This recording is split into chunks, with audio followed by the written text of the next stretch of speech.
Chapter 40.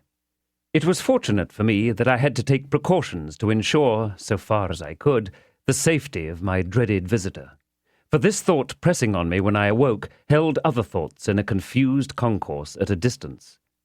The impossibility of keeping him concealed in the chambers was self-evident. It could not be done, and the attempt to do it would inevitably engender suspicion. True, I had no avenger in my service now, but I was looked after by an inflammatory old female, assisted by an animated rag-bag whom she called her niece, and to keep a room secret from them would be to invite curiosity and exaggeration. They both had weak eyes, which I had long attributed to their chronically looking in at keyholes, and they were always at hand when not wanted. Indeed, that was their only reliable quality besides larceny. Not to get up a mystery with these people, I resolved to announce in the morning that my uncle had unexpectedly come from the country. This course I decided on while I was yet groping about in the darkness for the means of getting a light. Not stumbling on the means after all, I was fain to go out to the adjacent lodge and get the watchman there to come with his lantern. Now, in groping my way down the black staircase, I fell over something, and that something was a man crouching in a corner. As the man made no answer when I asked him what he did there, but eluded my touch in silence, I ran to the lodge and urged the watchman to come quickly, telling him of the incident on the way back. The wind being as fierce as ever, we did not care to endanger the light in the lantern by rekindling the extinguished lamps on the staircase, but we examined the staircase from the bottom to the top and found no one there.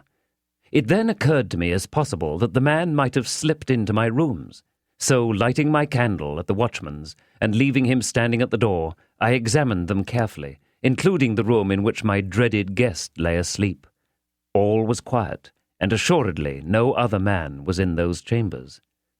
It troubled me that there should have been a lurker on the stairs, on that night of all nights in the year, and I asked the watchman, on the chance of eliciting some hopeful explanation as I handed him a dram at the door, whether he had admitted at his gate any gentleman who had perceptibly been dining out.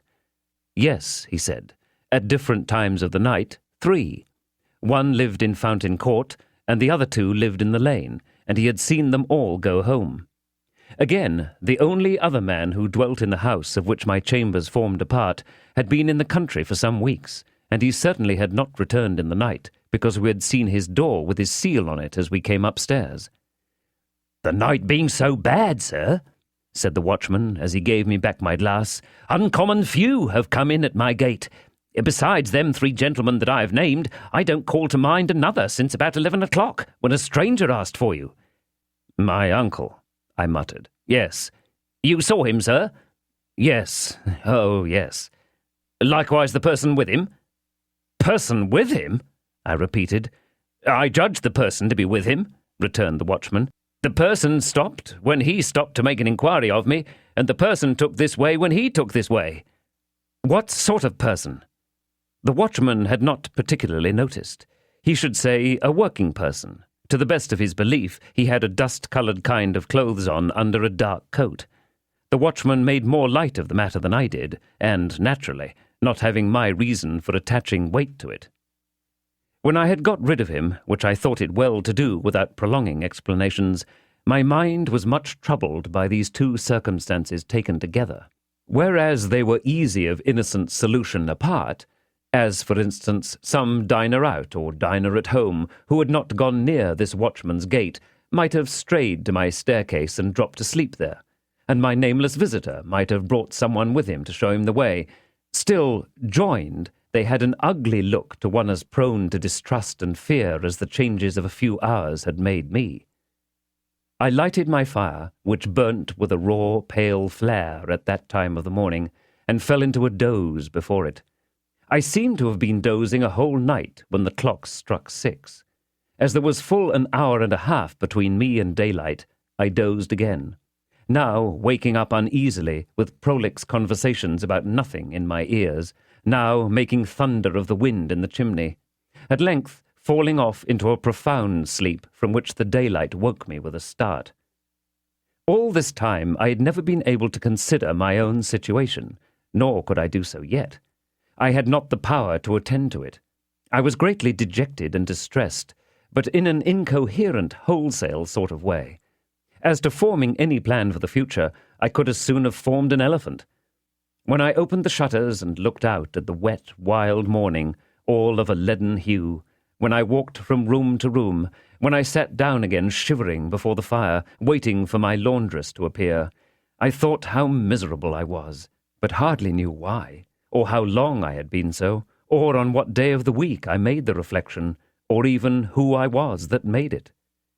At last the old woman and the niece came in, the latter with a head not easily distinguishable from her dusty broom, and testified surprise at sight of me and the fire, to whom I imparted how my uncle had come in the night, and was then asleep, and how the breakfast preparations were to be modified accordingly. Then I washed and dressed while they knocked the furniture about and made a dust, and so, in a sort of dream or sleep-waking, I found myself sitting by the fire again, waiting for him to come to breakfast. By and by his door opened and he came out. I could not bring myself to bear the sight of him, and I thought he had a worse look by daylight. "I do not even know," said I, speaking low as he took his seat at the table, "by what name to call you. I have given out that you are my uncle." "That's it, dear boy. Call me uncle." "You assumed some name, I suppose, on board ship." "Yes, dear boy. I took the name of Provis." "Do you mean to keep that name?" "Why, yes, dear boy. It's as good as another, unless you'd like another." "What is your real name?" I asked him in a whisper. "Magwitch," he answered in the same tone. "Christened Abel." "What were you brought up to be?" "A warmint, dear boy."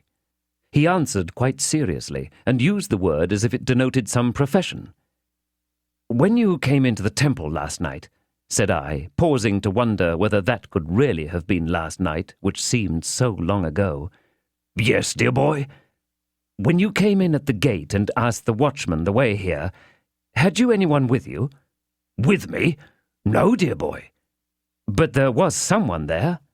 "I didn't take particular notice," he said dubiously, "not knowing the ways of the place. But I think there was a person, too, coming along of me." "Are you known in London?" "I hope not," said he, giving his neck a jerk with his forefinger that made me turn hot and sick. "Were you known in London once?" "Not over and above, dear boy. I was in the provinces mostly." "Were you tried in London?" "Which time?" said he, with a sharp look. "The last time." He nodded. "First knowed Mr. Jaggers that way. Jaggers was for me." It was on my lips to ask him what he was tried for, but he took up a knife, gave it a flourish, and with the words, "And what I done is worked out and paid for," fell to at his breakfast. He ate in a ravenous way that was very disagreeable, and all his actions were uncouth, noisy, and greedy. Some of his teeth had failed him since I saw him eat on the marshes, and as he turned his food in his mouth, and turned his head sideways to bring his strongest fangs to bear upon it, he looked terribly like a hungry old dog. If I had begun with any appetite, he would have taken it away, and I should have sat much as I did, repelled from him by an insurmountable aversion, and gloomily looking at the cloth. "I'm a heavy grubber, dear boy," he said, as a polite kind of apology, when he had made an end of his meal. "But I always was.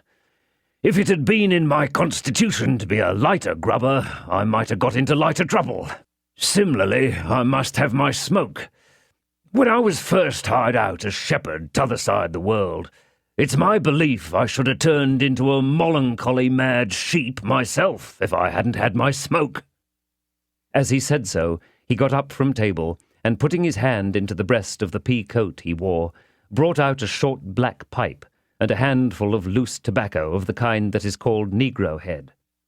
Having filled his pipe, he put the surplus tobacco back again, as if his pocket were a drawer. Then he took a live coal from the fire with the tongs, and lighted his pipe at it, and then turned round on the hearthrug with his back to the fire, and went through his favourite action of holding out both his hands for mine. "And this," said he, dandling my hands up and down in his as he puffed at his pipe, And this is the gentleman what I made. The real, genuine one.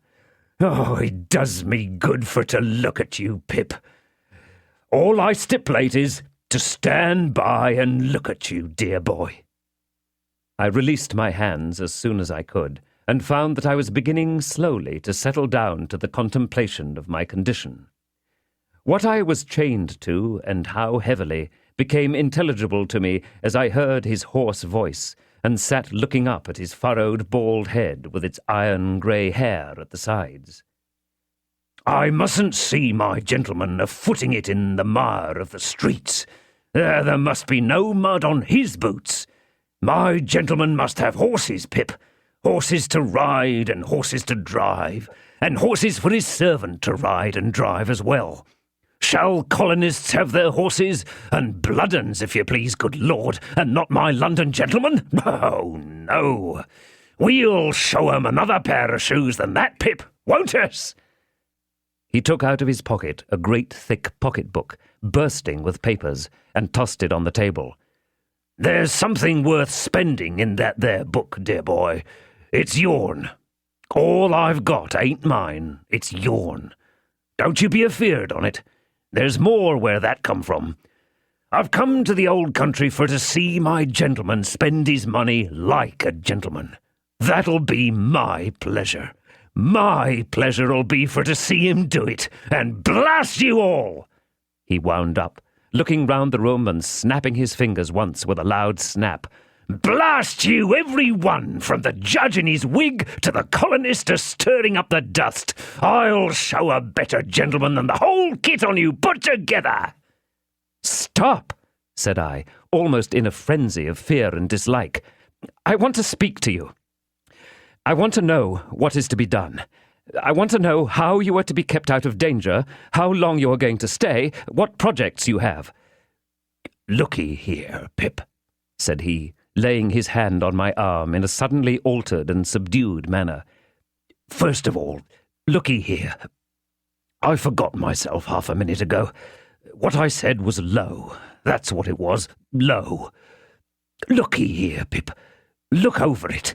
I ain't a-going to be low." "First," I resumed, half groaning, "what precautions can be taken against your being recognized and seized?" "No, dear boy," he said, in the same tone as before. "That don't go first. Lowness goes first. I ain't took so many year to make a gentleman, not without knowing what's due to him. Looky here, Pip. I was low, that's what I was, low. Look over it, dear boy." Some sense of the grimly ludicrous moved me to a fretful laugh as I replied, "I have looked over it. In heaven's name, don't harp upon it." "Yes, but looky here," he persisted. "Dear boy, I ain't come so fur to be low. Now go on, dear boy. You was a-saying—" "How are you to be guarded from the danger you have incurred?" "Well, dear boy, the danger ain't so great. Without I was informed again, the danger ain't so much to signify. There's Jaggers and there's Wemmick and there's you. Who else is there to inform?" "Is there no chance person who might identify you in the street?" said I. "Well," he returned, "there ain't many. Nor yet I don't intend to advertise myself in the newspapers by the name of A.M. come back from Botany Bay. And years has rolled away, and who's to gain by it? Still, looky here, Pip. If the danger had been 50 times as great, I should have come to see you, mind you, just the same." "And how long do you remain?" "How long?" said he, taking his black pipe from his mouth and dropping his jaw as he stared at me. "I'm not a-going back. I've come for good." "Where are you to live?" said I. "What is to be done with you? Where will you be safe?" "Dear boy," he returned, "there's disguising wigs can be bought for money, and there's hair powder and spectacles and black clothes, shorts and what-not. Others has done it safe afore, and what others has done afore, others can do again. As to the where and how of living, dear boy, give me your own opinions on it." "You take it smoothly now," said I. But you were very serious last night when you swore it was death. And so I swear it is death, said he, putting his pipe back in his mouth. And death by the rope, in the open street not far from this. And it's serious that you should fully understand it to be so. What then when that's once done? Here I am. To go back now would be as bad as to stand ground. Worse. Besides, Pip, I'm here because I've meant it by you years and years. As to what I dare, I'm a old bird now, as has dared all manner of traps since first he was fledged, and I'm not afeard to perch upon a scarecrow. If there's death hid inside of it, there is, and let him come out, and I'll face him, and then I'll believe in him, and not afore. And now let me have a look at my gentleman again. Once more he took me by both hands, and surveyed me with an air of admiring proprietorship, smoking with great complacency all the while. It appeared to me that I could do no better than secure him some quiet lodging hard by, of which he might take possession when Herbert returned, whom I expected in 2 or 3 days. That the secret must be confided to Herbert as a matter of unavoidable necessity, even if I could have put the immense relief I should derive from sharing it with him out of the question, was plain to me. But it was by no means so plain to Mr. Provis, I resolved to call him by that name, who reserved his consent to Herbert's participation until he should have seen him and formed a favourable judgment of his physiognomy. And even then, dear boy, said he, pulling a greasy little clasped black testament out of his pocket, we'll have him on his oath. To state that my terrible patron carried this little black book about the world solely to swear people on in cases of emergency would be to state what I never quite established, but this I can say, that I never knew him put it to any other use. The book itself had the appearance of having been stolen from some court of justice, and perhaps his knowledge of its antecedents, combined with his own experience in that wise, gave him a reliance on its powers as a sort of legal spell or charm. On this first occasion of his producing it, I recalled how he had made me swear fidelity in the churchyard long ago, and how he had described himself last night as always swearing to his resolutions in his solitude. As he was at present dressed in a seafaring slop suit, in which he looked as if he had some parrots and cigars to dispose of, I next discussed with him what dress he should wear.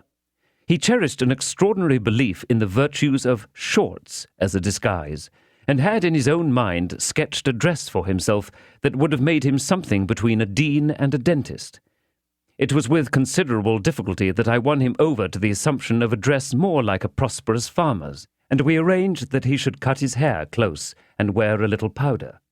Lastly, as he had not yet been seen by the laundress or her niece, he was to keep himself out of their view until his change of dress was made. It would seem a simple matter to decide on these precautions, but in my dazed, not to say distracted state, it took so long that I did not get out to further them until 2 or 3 in the afternoon. He was to remain shut up in the chambers while I was gone, and was on no account to open the door.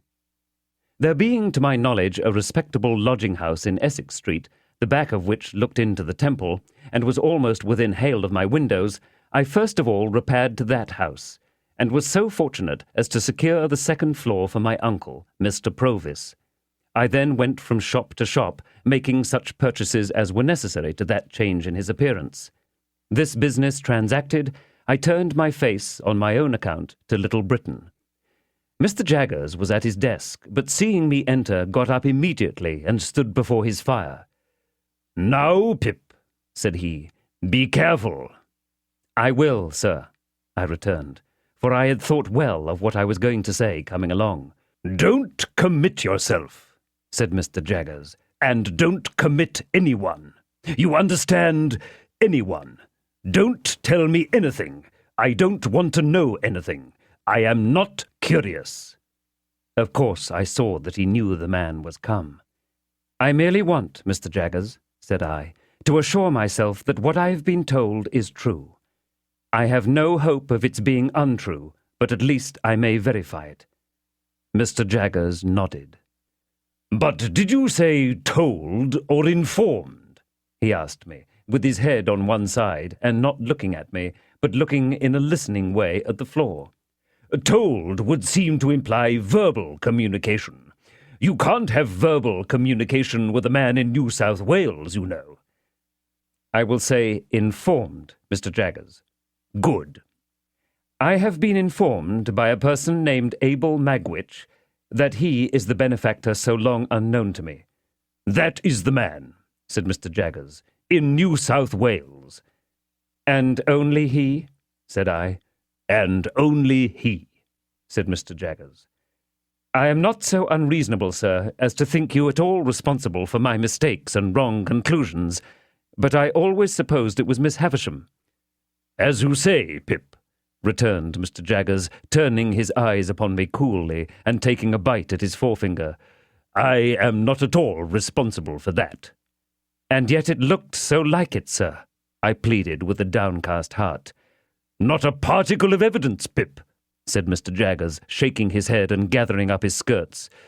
Take nothing on its looks, take everything on evidence. There's no better rule. I have no more to say, said I, with a sigh, after standing silent for a little while. I have verified my information, and there an end. And Magwitch, in New South Wales, having at last disclosed himself, said Mr. Jaggers, you will comprehend, Pip, how rigidly throughout my communication with you I have always adhered to the strict line of fact. There has never been the least departure from the strict line of fact. You are quite aware of that? Quite, sir. I communicated to Magwitch in New South Wales when he first wrote to me, from New South Wales, the caution that he must not expect me ever to deviate from the strict line of fact. I also communicated to him another caution. He appeared to me to have obscurely hinted in his letter at some distant idea he had of seeing you in England here.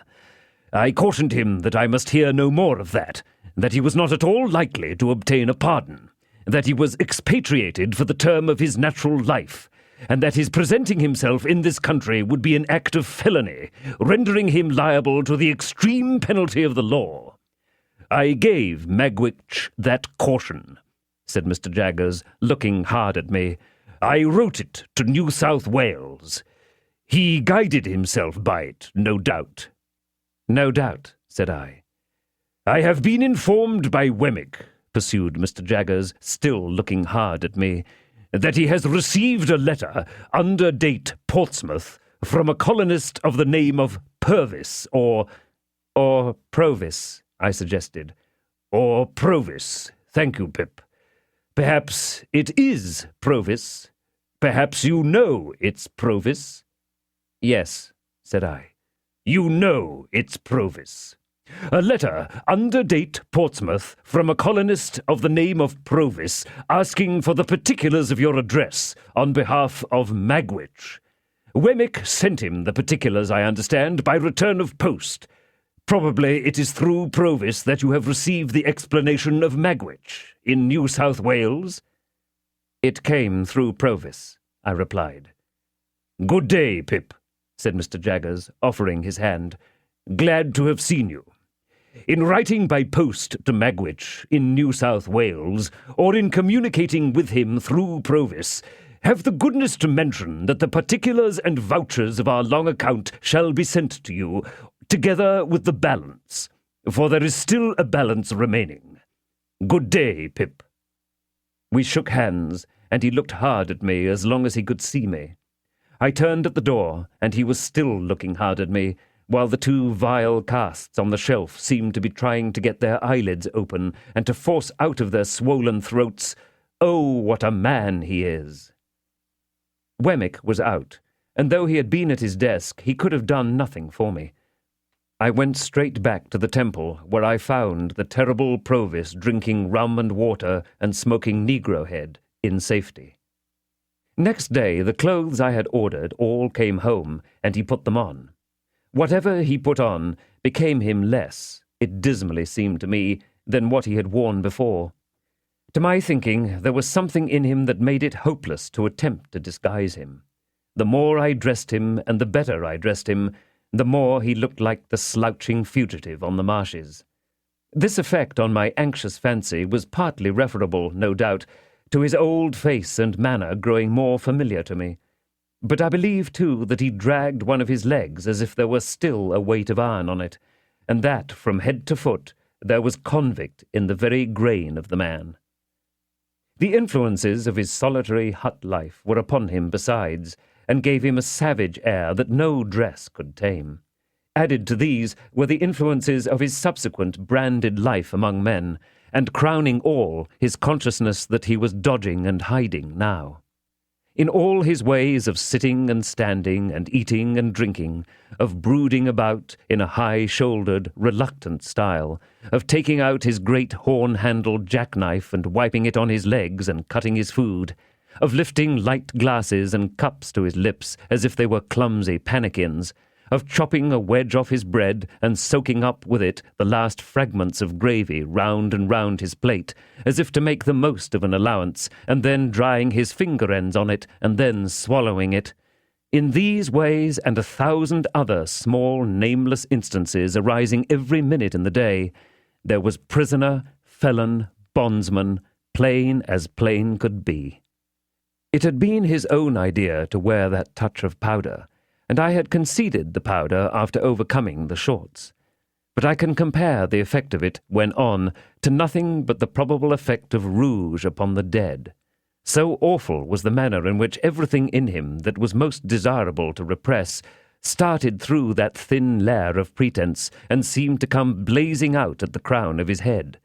It was abandoned as soon as tried, and he wore his grizzled hair cut short.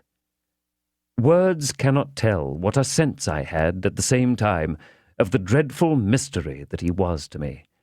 When he fell asleep of an evening, with his knotted hands clenching the sides of the easy-chair, and his bald head tattooed with deep wrinkles falling forward on his breast, I would sit and look at him, wondering what he had done, and loading him with all the crimes in the calendar, until the impulse was powerful on me to start up and fly from him. Every hour so increased my abhorrence of him that I even think I might have yielded to this impulse in the first agonies of being so haunted, notwithstanding all he had done for me and the risk he ran, but for the knowledge that Herbert must soon come back. Once I actually did start out of bed in the night and begin to dress myself in my worst clothes, hurriedly intending to leave him there with everything else I possessed and enlist for India as a private soldier. I doubt if a ghost could have been more terrible to me, up in those lonely rooms in the long evenings and long nights, with the wind and the rain always rushing by. A ghost could not have been taken and hanged on my account, and the consideration that he could be, and the dread that he would be, were no small addition to my horrors. When he was not asleep, or playing a complicated kind of patience with a ragged pack of cards of his own, a game that I never saw before or since, and in which he recorded his winnings by sticking his jackknife into the table, when he was not engaged in either of these pursuits, he would ask me to read to him. Foreign language, dear boy. While I complied, he, not comprehending a single word, would stand before the fire surveying me with the air of an exhibitor, and I would see him, between the fingers of the hand with which I shaded my face, appealing in dumb show to the furniture to take notice of my proficiency. The imaginary student pursued by the misshapen creature he had impiously made was not more wretched than I, pursued by the creature who had made me, and recoiling from him with a stronger repulsion the more he admired me and the fonder he was of me. This is written of, I am sensible, as if it had lasted a year. It lasted about 5 days. Expecting Herbert all the time, I dared not go out, except when I took Provis for an airing after dark. At length, one evening when dinner was over and I had dropped into a slumber quite worn out, for my nights had been agitated and my rest broken by fearful dreams, I was roused by the welcome footstep on the staircase. Provis, who had been asleep too, staggered up at the noise I made, and in an instant I saw his jackknife shining in his hand. "Quiet, it's Herbert," I said. And Herbert came bursting in with the airy freshness of 600 miles of France upon him. "Handel, my dear fellow, how are you? And again, how are you? And again, how are you? I seem to have been gone a 12-month. Why, so I must have been, for you have grown quite thin and pale. Handle my— Hello, I beg your pardon. He was stopped in his running on and in his shaking hands with me by seeing Provis. Provis, regarding him with a fixed attention, was slowly putting up his jackknife and groping in another pocket for something else. "Herbert, my dear friend," said I, shutting the double doors, while Herbert stood staring and wondering, "something very strange has happened. This is a visitor of mine." "It's all right, dear boy," said Provis, coming forward with his little clasped black book, and then addressing himself to Herbert. "Take it in your right hand.